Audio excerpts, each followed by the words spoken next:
Hi guys, welcome and welcome back to my channel. நான் Sowbaraniya. எல்லாருக்கும் இனிய புத்தாண்டு நல்வாழ்த்துக்கள். ஸோ நியூ இயர் அன்னைக்கு உங்கள் கூட நீங்கள் எல்லாம் ரொம்ப நாளாக என்கிட்ட கேட்டுட்டு இருக்க ஒரு வீடியோ ஷேர் பண்ணலாம்னு தோணுச்சு. அதுதான் DIY ஷாம்பூ. ஸோ என்னோட ஷாம்பூஸில் நிறைய பேர் அக்கா அடுத்தடுத்த வெரைட்டி ஷேர் பண்ணுங்கள் அப்படின்னு கேட்டுகிட்டே இருந்தீங்க. ஸோ இன்றைக்கி உங்கள் கூட என்னோட ஃபேவரட் DIY ஷாம்பூ ரெசிபி தான் ஷேர் பண்ண போகிறேன். அது என்னென்னு தெரிஞ்சுங்கன்னா let's get into the video. இந்த ஹெர்பல் ஷாம்பூ பண்ணுறதுக்கு ஒரு பவுலில் 2 கப் அளவுக்கு தண்ணி எடுத்துக்கோங்க. அந்த 2 கப் தண்ணி நல்லா கொஞ்சம் சூடான ஸ்டேஜில் 5 சோப் நட் நான் சேர்த்துக்க போகிறேன். என்னோடது லாங் ஹேருன்றதுனால நான் 5 சோப் நட் எடுத்திருக்கேன். உங்களுக்கு ஷார்ட் ஹேர் இருந்தால் நீங்கள் 2 இல்லை 3 சேர்த்துக்கலாம். உள்ளே இருக்க அந்த விதையோடு தான் நான் எப்போவுமே கொதிக்க வைப்பேன். நீங்கள் வேணும்னா அதை எடுத்துகிட்டே கொதிக்க வைக்கலாம். இதுக்கப்புறமா 1 கப் அளவுக்கு நான் சாதம் வடித்த கஞ்சி தண்ணி சேர்த்துக்கிறேன். நீங்கள் வெறும் ஊற வச்ச தண்ணி சேர்க்காமல் இந்த மாதிரி வடித்த கஞ்சி தண்ணி சேர்த்திங்கன்னா அதோட சத்து ஹேருக்கு ரொம்ப ரொம்ப பெனிஃபிட்ஸ் கொடுக்கும். ஸோ இது கூடவே ஒரு பிடி அளவுக்கு ஜிஞ்சர் சேர்த்துக்கிறேன். இஞ்சி இந்த டேண்ட்ரஃப் தொல்லையிலேருந்து நம்மளை ஹெல்ப் பண்ணும் க்யூர் ஆகிறதுக்கு. அது கூடவே கறி லீவ்ஸ் 1 கப் சேர்த்துக்கிறேன். இது ஹேர் க்ரோத்துக்கு ரொம்ப ரொம்ப ஹெல்ப் பண்ணும், ஹேர் கருமைக்கும் ஹெல்ப் பண்ணும். நான் ஃபெனுக்ரிக் சீட்ஸை ஊற வச்சு இந்த மாதிரி ஸ்ப்ரவுட்டடாக ஆக்கி வச்சுருக்கேன். முளைக்கட்டிய பயிர் மாதிரி அது ஆயிருக்கு. ஸோ நீங்கள் அந்த மாதிரி முளைக்கட்டணும்னு அவசியம் இல்லை, நீங்கள் ஊற வச்சு மட்டும் கூட சேர்த்துக்கலாம்.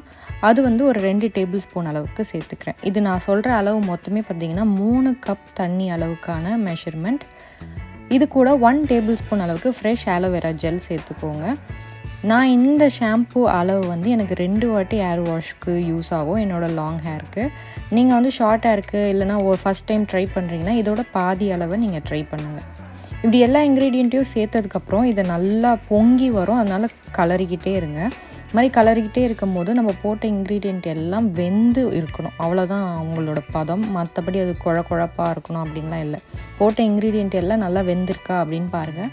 வெந்த உடனே ஸ்டவ்வை ஸ்விட்ச் ஆஃப் பண்ணிவிட்டு அப்படியே ஒரு மூடி போட்டு மூடி வச்சுருங்க.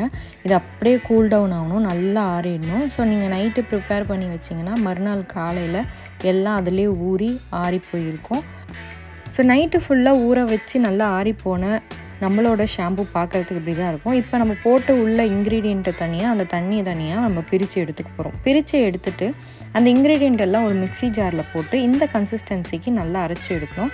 அரைச்சி எடுக்கிறதுக்கு முன்னாடி நான் சொன்ன விஷயத்தை மறந்துடாதீங்க, அந்த சோப் நட்டோட விதைகளை நீங்கள் நீக்கிடணும், இல்லைன்னா அது மிக்சியில் அரைப்படாது. இந்த கன்சிஸ்டன்சிக்கு அரைச்சி எடுத்த பேஸ்ட்டை அந்த வடிகட்டி வச்ச தண்ணியிலே திருப்பி சேர்த்து நல்லா கலரணும். இது ஒன்றோட ஒன்று நல்லா கலந்துடணும். கலந்ததுக்கப்புறம் இதை திருப்பி வடிகட்ட போகிறோம். ஏன்னா அந்த பல்ப் நீங்கள் ஷாம்புவாக யூஸ் பண்ணும்போது உங்கள் ஹேரில் காஞ்ச உடனே திட்டாக ஒரு பொடுகு மாதிரி தெரிய ஆரம்பிக்கும். அதனால் நல்லா 1க்கு 2 வாட்டி நீங்கள் வடிகட்டி அந்த லிக்விடை மட்டும் ஷாம்புவாக யூஸ் பண்ண போகிறோம். இந்த பல்ப் மிச்சமாக இருக்குல்ல அது தூக்கி போட்டுறாதீங்க. இது நீங்கள் ஒரு ஹேர் பேக்காக யூஸ் பண்ணலாம், இல்லைன்னா நீங்கள் உங்கள் வீட்டில் பாத்திரம் கழுவுறதுக்கும் இந்த இதை யூஸ் பண்ணலாம். நல்லாவே சூப்பராக நுர வரும், ஒரு நேச்சுரல் கிளென்சராக இது வேலை பார்க்கும். ஸோ நான் மோஸ்ட்டாக அதை என்னோடய ஹேர் பேக்காக தான் யூஸ் பண்ணுவேன். அந்த மாதிரி ஹேர் பேக்காக யூஸ் பண்ணிவிட்டு அப்புறம் இந்த ஷாம்பு வச்சு வாஷ் பண்ணிடுவேன். ஸோ எனக்கு அந்த மாதிரி திட்டு என் தலையில் இருக்கிறதுல எந்த பிரச்சனையும் இல்லை, பிகாஸ் நான் இது மோஸ்ட்டாக வீட்டில் இருக்க டைமில் தான் யூஸ் பண்ணுவேன். இந்த மாதிரி வடிகட்டி எடுத்ததை நீங்கள் ஒரு கண்ணாடி பாட்டிலில் ஸ்டோர் பண்ணி வைங்க. அந்த மாதிரி ஸ்டோர் பண்ணி வச்சிங்கன்னா இது ஒரு 2-3 நாளைக்கு சூப்பராக இருக்கும். ஃப்ரிட்ஜில் வைங்க. இதோட ஸ்மெல் லைட்டாக கருவேப்பிலை ஸ்மெல்லும் அந்த ஜிஞ்சரோட ஸ்மெல்லும் வரும். இதில் ஒரு குறிப்பான இன்க்ரீடியண்ட் என்ன நீங்கள் சேர்க்கணுன்னா, இதை நீங்கள் தலையில் யூஸ் பண்ணுறதுக்கு முன்னாடி ஒரு 2 ட்ராப் ரோஸ்மெரி எசென்ஷியல் ஆயில் சேர்த்துக்கோங்க. வாசனையாக இருக்கும். அண்ட் ரோஸ்மெரி எசென்ஷியல் ஆயில் உங்களோட ஹேர் க்ரோத்துக்கு ரொம்ப ரொம்ப ஹெல்ப் பண்ணும்.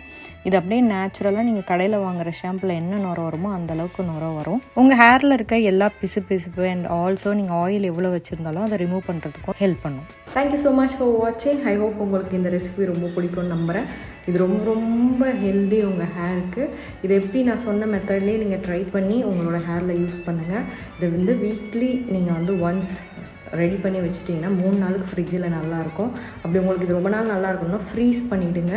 நீங்கள் குளிக்கிறதுக்கு கொஞ்சம் நேரத்துக்கு முன்னாடி நீங்கள் எடுத்து வச்சு அதை டீப் ஃப்ரீஸ் பண்ணி குளிங்க. வின்டராக இருக்கும்போது சில்லுன்னு குளிக்க முடியாது அப்படின்ற பட்சத்தில் நீங்கள் அதை அப்படியே ஃப்ரெஷ்ஷாக பண்ணி நீங்கள் ஃப்ரெஷ்ஷாக யூஸ் பண்ணலாம்.